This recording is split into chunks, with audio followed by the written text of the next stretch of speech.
નમસ્તે મિત્રો, અમારી યુટ્યુબ ચેનલ ટ્યુશન વિથ એડી સરમાં આપ સર્વેનું સ્વાગત છે। જો હજી સુધી તમે અમારી ચેનલ સબસ્ક્રાઇબ ન કરી હોય તો tuition with AD sir subscribe કરી લેજો અને તમને સ્ક્રીન પર દેખાય છે એવું અમારું પેજ હશે તો એ ચેનલ અમારી સબસ્ક્રાઇબ કરી લેજો। અમારા વિડીયો લાઇક કરજો, શેર કરજો અને કમેન્ટ કરજો। અને હજી સુધી જો તમે તમારા મિત્રોને શેર ન કર્યું હોય તો શેર કરી દેજો। ચેનલમાં બાળકોને લગતા દરેક પ્રકારના વિડીયો, બાળકોને શીખવા જેવી પ્રવૃત્તિઓ અને બાળકો જે કંઈ અલગ અલગ એક્ટિવિટી કરે છે એ અમે અહીંયા અપલોડ કરતા હોઈએ છીએ। પછી જો તમારા વિડીયોની ક્વોલિટી સારી ન હોતી હોય તો સેટિંગ પર ક્લિક કરવાનું છે અને ત્યાર પછી ક્વોલિટી ઉપર ક્લિક કરી અને 400 એડવાન્સમાં જઈ અને 480ની ઉપરની ક્વોલિટીમાં તમે વિડીયો જોશો એટલે વિડીયોની ક્વોલિટી છે એ સારી આવશે। તો જો તમને કોઈ બોર્ડ ઉપરના અક્ષર ન દેખાતા હોય તો આવી રીતે તમે સેટિંગ કરી લેજો। Thank you so much. ચાલો તો યુનિટ 1 ના છેલ્લા આપણે કાલ વાક્ય પ્રેક્ટિસમાં આપ્યા હતા અને બધાએ લગભગ બનાવ્યા હતા, પણ પ્રેક્ટિસમાં પહેલા બનાવવાના હોય, લેસન પહેલા ન કરી નાખવાનું હોય। સમજાય છે?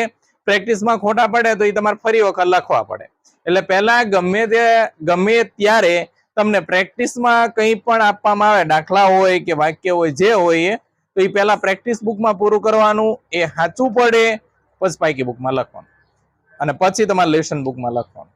આ તો ઘરે જ લેસન તમે બહાટી બોલાવી દો એમ નહીં।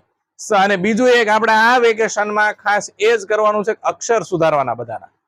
બહુ ખરાબ થઈ ગયા છે ને, કેમ કે આપણે 180 સ્પીડમાં લખતા હોય એટલે અક્ષર ખરાબ થાય। બરાબર? ગાડી બહુ હાલતી હોય તેને પંચર વહેલા પડે, પેટ્રોલ જલ્દી ખૂટે, ટાયર જલ્દી ઘસાઈ જાય। એટલે આપણે ગાડીને પાછી રિવર્સ ગિયરમાં ધીમે ધીમે લઈ લેવાની છે કે પહેલા અક્ષર સુધારવાના છે। શું કરવાનું છે? એટલે ધીમે ધીમે લખવાનું છે, ઉતાવળે નહીં। સમજાઈ ગયું? બીજું કે યુનિટ 1 આખો આપણો પૂરો થઈ ગયો, 3 પ્રશ્ન। પહેલો પ્રશ્ન, બીજો પ્રશ્ન અને કાલે આપણે પ્રેક્ટિસમાં જે વાક્ય લખ્યા એ ત્રીજો પ્રશ્ન, કોષ્ટક દોર્યો હતો ને એ કોષ્ટક વાળો આપણો ત્રીજો પ્રશ્ન, ત્યાં આપણો યુનિટ પૂરો થઈ જતો। હવે આપણો યુનિટ નંબર 2 છે, કયો છે? What is it? આવો ઉચ્ચાર થાય, વોટ ઇઝ ઇટ? તે શું છે? તે શું છે? જો આ વાક્ય ઊંધું છે, ઇટ નો અર્થ પહેલા આવ્યો, પછી વોટ નો અર્થ આવ્યો, છેલ્લે ઇઝ નો અર્થ આવ્યો। તે શું છે એટલે ગુજરાતીમાં લાઈન ટુ લાઈન આવે એવું હોય નહીં, આવી રીતે ગોઠવવાનું હોય એને। સમજાય છે? આવડશે બધાને એ? અને શીખવાનું જ છે, કેમ કે જ્યાં સુધી આવું બધું તમે નહીં શીખો ત્યાં સુધી તમને અંગ્રેજી નહીં આવડે। અંગ્રેજી શીખવા માટે વ્યાકરણ આવડવું જરૂરી છે। વાક્ય કેવી રીતે બને, શબ્દો કેવી રીતે બને, એનાથી વાક્ય રચના કેવી રીતે બને એ આપણે શીખવાનું છે। હવે એમાં પહેલો મુદ્દો આપ્યો છે કે વસ્તુ, પક્ષી કે પ્રાણી વિશે જાણવા માટે આપણે વોટ થી પ્રશ્ન પૂછશું। શેનાથી પ્રશ્ન પૂછશો? વોટ એટલે હું એમ તો પૂછું છું, વોટ એટલે શું?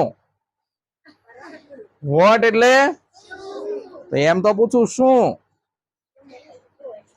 એટલે કે વોટ નો અર્થ જ શું થાય? વોટ એટલે શું? વડે પ્રશ્ન પૂછવાનો, વડે એટલે એનાથી પ્રશ્ન પૂછવાનો, જે અહીં પૂછો, જો પૂછો છે વોટ ઇઝ ઇટ? તે શું છે? અને એની સાથે આપણે કોનો ઉપયોગ કરવાનો છે? તેની સાથે કોનો ઉપયોગ કરવાનો છે? ઇટ નો ઉપયોગ કરવાનો છે। જો અહીં થયો છે ઇટ નો ઉપયોગ, વોટ ઇટ, આ ઇજ છે આપણું ટુ બી સહાયકારક ક્રિયાપદ છે, કેવી રીતે મુકાય છે। ત્યાર પછી સર્વનામ ઇટ કોના માટે વપરાય? પશુ પક્ષી અથવા નિર્જીવ વસ્તુ માટે। એ કયો પુરુષ છે? ત્રીજો પુરુષ એક વચન, સર્વનામ છે અને એ સર્વનામ ત્રીજા પુરુષ એક વચનમાં સમાવેશ પામે છે અને એ પુરુષવાચક સર્વનામ છે। કેવું? પુરુષવાચક સર્વનામ, ત્રીજો પુરુષ એક વચન, પશુ પક્ષી અથવા નિર્જીવ વસ્તુ માટે વપરાય છે।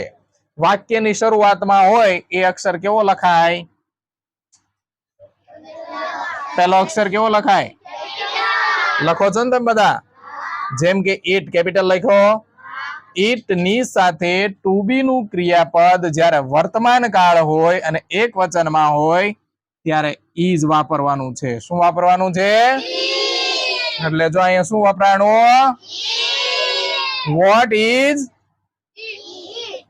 ઇઝ સમજાય છે? અને ઇઝ નું બહુવચન નું રૂપ, કેવું રૂપ? શું થાય છે? એ આર નહીં, અને શું વંચાય? શીખ્યા હતા આપણે. તો ઇઝ નું બહુવચનનું રૂપ આર વપરાય છે, જે આપણે અત્યારે વાપરવાનું નથી. અત્યારે કોને વાપરવાનું છે? જેમ કે એક અહીંયા પ્રશ્નાર્થ વાક્ય આપણને ઉદાહરણમાં આપ્યું છે ને, એનો હકાર અને નકાર ઉત્તર આપણે જોઈશું. જેમાં હકાર ઉત્તર અહીંયા આપ્યો છે, ઇઝ ઇટ અ બુક. જો આને પ્રશ્નાર્થની રીતે વાંચવાનું, ઇઝ ઇટ અ બુક, શું તે પુસ્તક છે? એનો હકાર ઉત્તર આપ્યો છે, yes it is a book, કે હા તે ચોપડી અથવા પુસ્તક. હવે જો નકાર ઉત્તર આપ્યો હોય તો કેમ લખવાનું? તો આવી રીતે, નો ઇટ ઇઝ નોટ પેલા લખી લેવાનું. શું લખી લેવાનું? જો અહીંયા નો લખવાનું, ઇઝ પછી નોટ લખવાનું. નો ઇટ ઇઝ નોટ, પછી અહીંયા લખવાનું અ બુક. જો ફરી વખત સમજાવું, પહેલા મૂકવાનું છે નો, પછી ઇટ ઇઝ, પછી પાછું નોટ, ફરી વખત અહીંયા નો અને અહીંયા not, a book. No it is not a book, કે ના તે પુસ્તક નથી. છે નહીં, નથી. નોટ નો અર્થ નથી થાય. શું થાય? ફરી એક વખત સમજી લઈએ કે આપણે વોટ ઇઝ ઇટ યુનિટ ભણીએ છીએ, જેમાં વસ્તુ, પક્ષી કે પ્રાણી વિશે જાણવા માટે વોટ નો ઉપયોગ કરશું. જો વસ્તુ છે એ નિર્જીવ હોય, પક્ષી અને પ્રાણી સજીવ હોય કે ન હોય? પક્ષી ઉડી શકે, પ્રાણીને 4 પગ હોય. સમજાય છે? પ્રાણીની તો ખબર પડે ને, આપણે પ્રાણી છીએ પણ આપણને નહીં ગણવાના. એ સિવાયના આપણે સામાજિક પ્રાણી છીએ. એ સિવાયના જેને 4 પગ છે અથવા પક્ષી કે જે ઉડી શકે છે, એના માટે સર્વનામ તરીકે કોનો ઉપયોગ કરવાનો છે? ઇટ નો ઉપયોગ કરવાનો છે. અથવા નિર્જીવ વસ્તુ, જેમ કે 4 પગ તો ખુરશી નહીં છે, તો શું ખુરશી ચાલશે? સમજાય છે? તો ખુરશી ચાલશે, એટલે એ આવશે નહીં. એટલે નિર્જીવ વસ્તુ જે છે એ સજીવમાં નથી આવતી, સજીવ વસ્તુ છે એ નિર્જીવમાં નથી આવતી. સર્વનામ ઇટ પશુ, પક્ષી અને નિર્જીવ વસ્તુ માટે વપરાય છે. ઇટ એ પુરુષવાચક સર્વનામ છે. કયા પુરુષમાં? ત્રીજો પુરુષ એક વચન.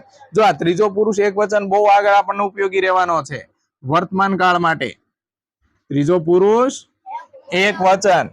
પછી એ તો આપણને ખબર જ છે કે શબ્દનો પહેલો અક્ષર અથવા વાક્યનો પહેલો અક્ષર હંમેશા કેવા લેટરમાં હોય છે? કેપિટલ લેટરમાં હોય છે. અને ઇટની સાથે ટુ બી નું ક્રિયાપદ વર્તમાન કાળ હોય ત્યારે એક વચનમાં કયું વપરાશે? ઇઝ વપરાશે. અને ઇઝ નું બહુવચન શું થાય છે? આર. પણ જેનો ઉપયોગ આપણે અત્યારે આ યુનિટમાં કરવાનો નથી.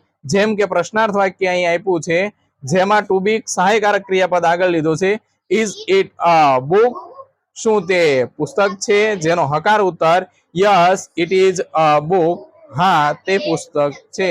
નો it is not a book, ના તે પુસ્તક નથી. એ રીતે આપ્યો છે. તો આ પ્રમાણે સમજાય બધાને? તો રાઈટ.